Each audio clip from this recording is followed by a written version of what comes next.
Ինչպես է, որ արտագաղթը չի թեթևացնում հանրապետական կառավարության գործերը Հայաստանում։ Չեմ կարծում, որ խնդիրը ուտող բերումների մեջ է։ Արմեն Աշոտյանի կարծիքով մարդիկ չեն արտագաղթում, որպեսզի հանրապետականի գործը հեշտացնեն, այլ արտագաղթում են, որովհետև ոչ մեկի հետ հույսեր չեն կապում։ Իսկ ինչու մարդիկ այդ հույսը փոփոխությունների լավատեսությունը չեն կարողանում գտնել բազմաթիվ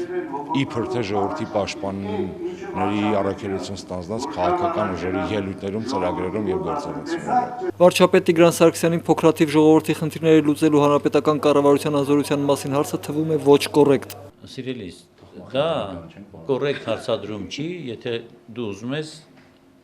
լուրջ հարց քննարկես։ Այնուամենայնիվ, ըստ Տիգրան Սարգսյանի, արտագաղթը չի թեթևացնում Հայաստանում մնացողների վիճակը, վարչապետն ընդունում է նաև, որ երկրում լուրջ խնդիրի աղքատությունը։ Այդ դեպքում ինչպես է բոլոր ընտրություններում հաղթում հանրապետականը, վարչապետը պարզաբանում է, որովհետև հավանություն են տալիս հենց նրա ծրագրերին։ Արմատական նոր ոդեցումները, որ մենք առաջարկում ենք, մեր ժողովրդի սրտովը։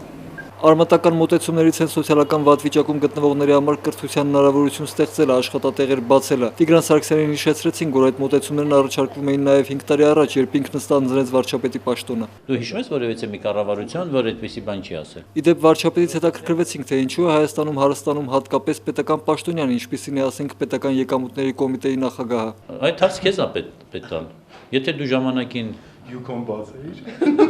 այո, անցնեիր այլ ճանապարհ, կասներ, հիմա եկամուտները չի մարդուն, չէ, միայն երջանիկ դարձնում, այլ իր արժեքների համապատասխան ապրելը։ Վարչապետը չհերքեց նաև, որ անցած տարիներին աճել են նաև իր եկամուտները, բայց այդ գործում մեծ է բանկային տոկոսադրույքների դերը, ոչ թե իր բիզնեսի։ Դրույք չեն աճել։ Աճել են այնքանով, որքանով բանկային տոկոսադրույքով ավանդները եկամուտ են բերում, այդքանով են աճել։ Մհեր Աշակյան, Սևակ Մեսրոպյան, IPF։